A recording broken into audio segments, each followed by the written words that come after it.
Thank you all for coming today. I'm here to announce that this morning the Riverside County District Attorney's Office filed criminal charges against David and Louise Turpin. You know that as the Perris child abuse case. What I would like to do today is first tell you what we've charged and the potential consequences of those charges, and then tell you a little bit about the why we charged the case and give you a snapshot of some of the evidence. Of course, I do want to tell you up front, and I'll probably mention it again, this is an ongoing investigation. We are at the beginning, not the end. We do have enough information to go forward and file charges, and that's what we'll be discussing today. The charges that we filed are the following. We have filed 12 counts of violation of Penal Code Section 206 against both David and Louise Turpin. That is torture.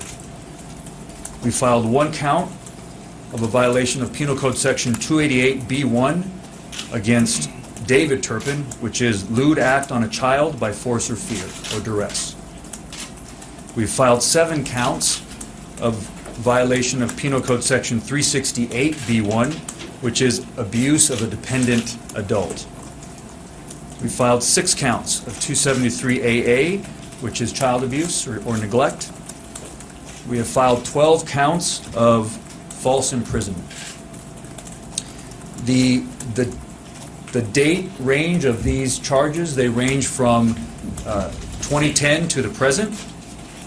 And the physical location, of course, is in Riverside County, alleged to have occurred in Murrieta and also Perris. If convicted of these charges, if convicted of all of these charges as currently filed, these defendants are facing up to 94 years to life in prison.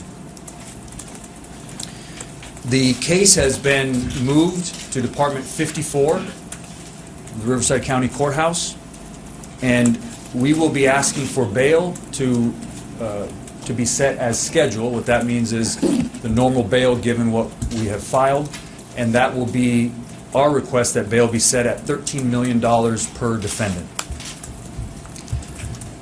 Now what I'll do is tell you a little bit about the why and give you some snapshot of the facts of this case. It is just that. It is just a snapshot. And I will afterwards, I will open it up for questions, and I'll do the best I can to answer your questions. But as you probably know, there is much we still don't know, and there are many things I can't answer. So these are the facts. First, a quick caveat. As I've said, it is an ongoing investigation. It is a detailed investigation. We're going to go about this the way we always do, meticulously and carefully. As we always say here at the office, it's more important that we get it right than it is to do it fast. We're fully prepared to seek justice in this case and do so in a way that protects these victims from further harm.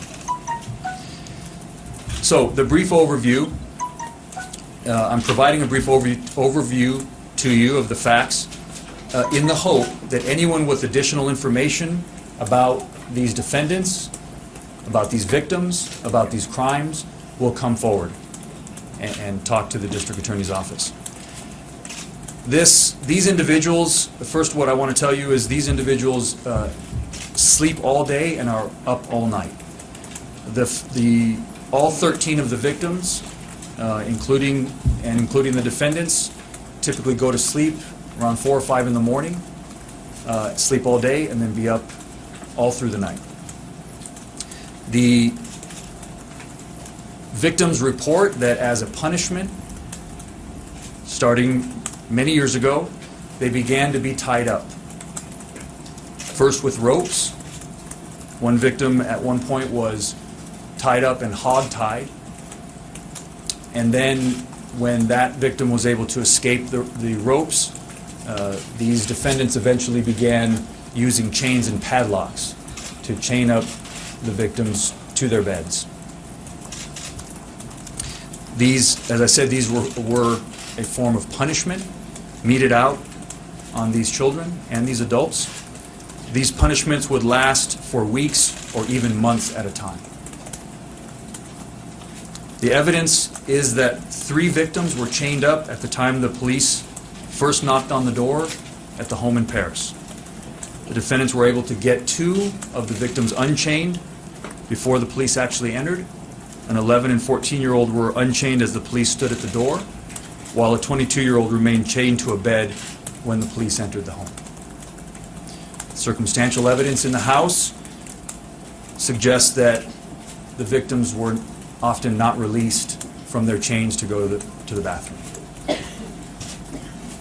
The 17-year-old victim that escaped had been working on a plan with her siblings to escape this abuse for more than 2 years.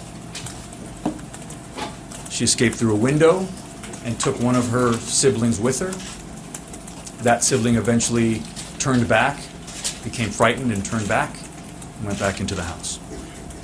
The neglect and abuse started when the family lived in the Fort Worth area of Texas, with the parents at one point living apart from most of the children and dropping off food from time to time. The defendants lived in Texas for 17 years. In 2010, they moved to Murrieta, California, and in 2014 moved to their current residence in Perris, California, both, of course, in Riverside County. The abuse and severe neglect intensified over time and intensified as they moved to California. All the victims have now been examined by doctors and medical professionals. All the victims were and are severely malnourished. Specifically, severe caloric malnutrition associated with muscle wasting. To give you an example, one of the children at age 12 is the weight of an average 7-year-old. The 29-year-old female victim weighs 82 pounds. Several of the victims have cognitive impairment and neuropathy, which is nerve damage as a result of this extreme and prolonged physical abuse. None of the victims were allowed to shower more than once a year. I want to give you a quick example. One of the reasons for and this is all alleged conduct, I do want to mention that. One of the reasons for these punishments of being chained up to a bed were that, and by the way, the punishments included frequent beatings and even strangulation. One of the reasons for the punishments were if the children were found to wash their hands above the wrist area, they were accused of playing in the water, and they would be chained up. None of the victims have seen a doctor in more than 4 years. None of the victims have ever seen a dentist. The children were, when they were not chained up, locked in different rooms and fed very little on a schedule. They were not allowed to have toys, although there were many toys found in the house that were in their original package and had never been opened. Supposedly homeschooled, the children lack a basic knowledge of life. Many of the children didn't know what a police officer was. The 17-year-old, when asked if there was medication or pills in the home, didn't know what medication or pills were.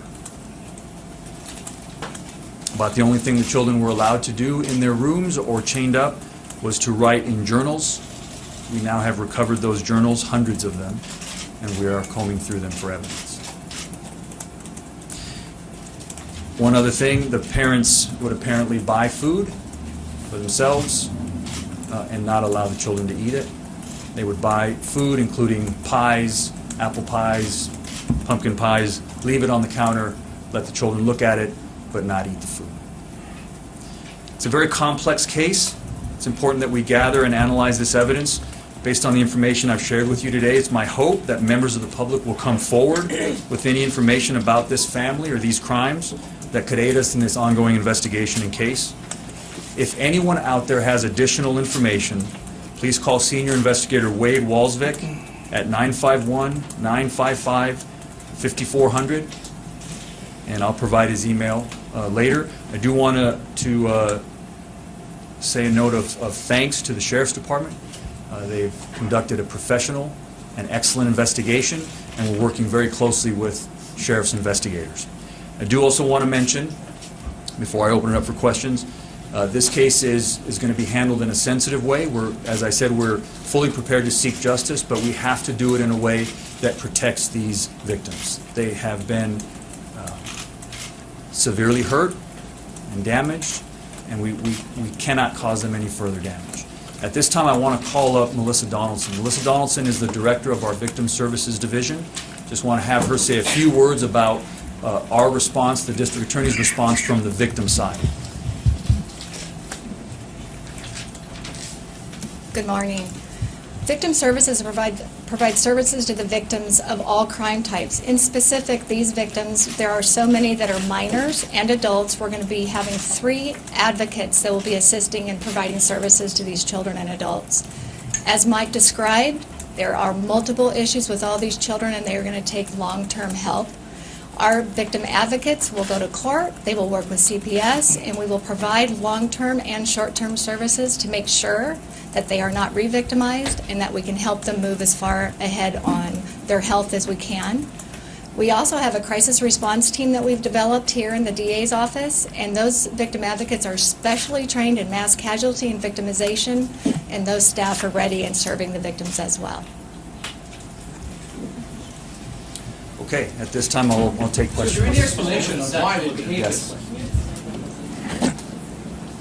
The lewd act is in reference to just that, a lewd act that we're alleging that David Turpin touched one of the victims in a lewd way by using force or fear.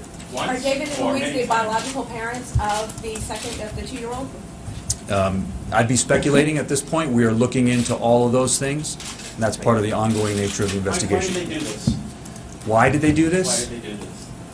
What did they get out of having their kids look really small and having the same haircuts and all that? You know, I don't know that I can answer that completely, but I'll tell you that as a prosecutor, there are cases that stick with you, that haunt you, and you know, sometimes in this business we're faced with looking at human depravity, and that's what we're looking at here. Family members say that they become increasingly religious over the years, and their religion has become eclectic. Did religion have a role in whatever was going on? Some sort of religious right or cult? Not that I know of. Are you saying some of the children might not Hold be... on, I'm gonna call up people. During the time that were tortured and mentioned, no one noticed what was happening? It appears that no one noticed what was happening. Part of that is what I shared with you at the very beginning, is that the family, these individuals, slept all day and were up in the middle of the night, all night. They were up all night, all of them, not just the parents. Yes? Mike, how did this family earn income? Did they have money coming in, and how did they get that money? Yes, we're looking at that. Not totally clear at this point, but we do know that David Turpin did have a job. He was employed. They did have money coming in. They were able to buy things. They bought a lot of toys that they never opened. They bought other things. They bought food that they ate and that didn't share with their children. Yes? From talking to the neighbors, they say some of the older kids attended a local college. Is it your knowledge that some of the older kids were actually able to leave the house at some point in time? Yes, so at least one of the older victims attended classes. I don't know about full college experience, but attended classes. What we know so far is that Louise Turpin would accompany him, wait outside of the classroom for him. When he was finished with class, she would take him home. Sir, can I ask you, Yes. Can you characterize the type of control these children and the young adults were under 24 hours a day? This is severe, emotional, physical abuse. There's no way around that. This is depraved conduct. Yes, sir. Sir, yeah, can you address, you said that there's 12 counts against them for torture. Why not 13? There's 13 brothers and sisters. Because it's a good question. We are not charging torture on the 2-year-old. The 2-year-old, don't know why, but apparently the 2-year-old was getting enough to eat, so we're not going to charge torture against the 2-year-old. The basis of our torture charge is not just one thing, but it's a combination of severe abuse over time. Yes, sir. Could you please give us a rundown of the evidence that you will present in court No, I cannot do that, sorry. Yes, sir. The situation with the kids, when they're able to leave a hospital, will they be put in the foster care system? Will they treat them differently? And can you describe right now primarily the mental condition as opposed to the physical condition? They're relieved, I will say that. They're in good hands, they're being cared for, they're all in the hospital, their well-being is being looked at, their health is being looked at, they're in good hands. As far as where they're going to end up, I don't know. We are going to do everything we can to assist them through our Victim Services Division, and hopefully they'll be cared for throughout this process. Yes, sir. Just two questions that you may have said. The first one, number one, how many times did they eat a day? And the second question, so much did they to sort of herald the courage that it took this 17-year-old girl to get out? And you mentioned that some of the kids didn't even know what a police officer was. So can you elaborate on the 2-year plan that they were making to, clearly some of the kids must have known that you can get help, like had that kind of educational understanding? Yeah, you're right. I mean, there's a variety, there's a range of thought here. So that's all I can share is that there was a plan for 2 years. As to the details of what went into the plan, at this point I don't know all the details, and that certainly will come out in court. Let me go down here. Yes.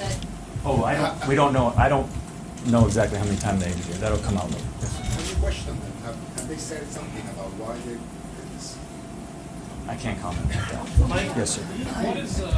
What do you think the significance of the hundreds of journals that were I think they will be very significant. I think those journals are going to be strong evidence of what occurred in that home. Has there been a range of reaction for the kids? The older kids seemingly wanting to go back with their family versus the younger kids perhaps being more open to getting away from their family? Not really, no. The kids are relieved, yes. I'm sorry. You mentioned that the 17-year-old plotted the escape. Why was the 17-year-old and not the older kids who may have plotted to try to get away?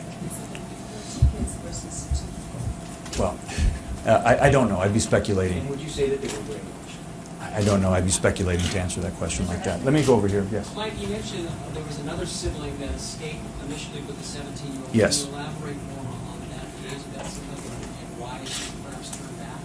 She was frightened. That's all I can say. Is that there were 2 of them that left the house. One of them turned back because she was frightened. How old was she? What was the age of the second? I'm not going to comment on that. Anything else? Yes. Can you give the age of the lewd act victim and if it was just one instance? Well, the charge is lewd act under a child 14 years of age. So it would be under 14 years of age. No, I'm not going to Why identify. did you get any reaction that the kids had? No. Other than I'm just going to tell you they're relieved. Yes. The lewd act, sir, was this a one-time thing that you believe, or was it over the course of many years? Right now, we are charging 1 count of lewd act. This is an ongoing investigation. I will tell you this, that if our investigation uncovers more crime, we will charge more offenses. Sir, The lewd was done to a female or a male? It's to a female. is the mental capacity of the parents going to play a role in this? I mean, are they sort of foggly nuts? I can't answer that question. Can't answer Sir, that you question. said Yes. you wanted to protect the victims in this case. How are you going to try these defendants without having the victims testify against their parents, or is that part of your plan? Well, I'm not going to comment on that. It's not, when I said I wanted to protect these victims, that doesn't mean they won't testify in court. It means that we want to protect them from being exploited. We want to protect them from being further traumatized by what they're going through now. Sir, did it appear as if... It's difficult to quantify or measure these issues. I've heard a lot of abuse cases, as you know. Most of them turned out deadly. In terms of this particular case, was there any time, any point where any of these children or the adults were near death, or because of the type of abuse that was allegedly inflicted, could that have would have died? Not that I know of. I'm not to minimize it at all. The abuse was horrific and over time, but this is prolonged abuse. It did involve beatings and strangulation, so certainly there was violence in the home, but we're looking at kids being chained up to their beds. Yes, sir. In their home in Texas, you mentioned that they would leave them for long periods of time and only come back to provide them food. Do they know where they went during that period of time, and how were they not able to escape at the time? Did they actually live apart? Yes, as far as we know, they lived apart for a time. That's one of the reasons why we're giving this information, this snapshot. We're asking for the public's help, not only here in California, but in Texas. Someone must have seen something, someone must have noticed something. We need your help. Sir, can you paint a picture of their mannerisms for us, their characteristics, how they speak, what it's like to see them? No, I can't, I'm sorry. Sir, Yes. does it appear as if the younger children suffered more abuse, or as they got older, they suffered more? And also, you speak to the $13 million bond that you're requesting. Does that apply for $1 million per child? Yes, it does.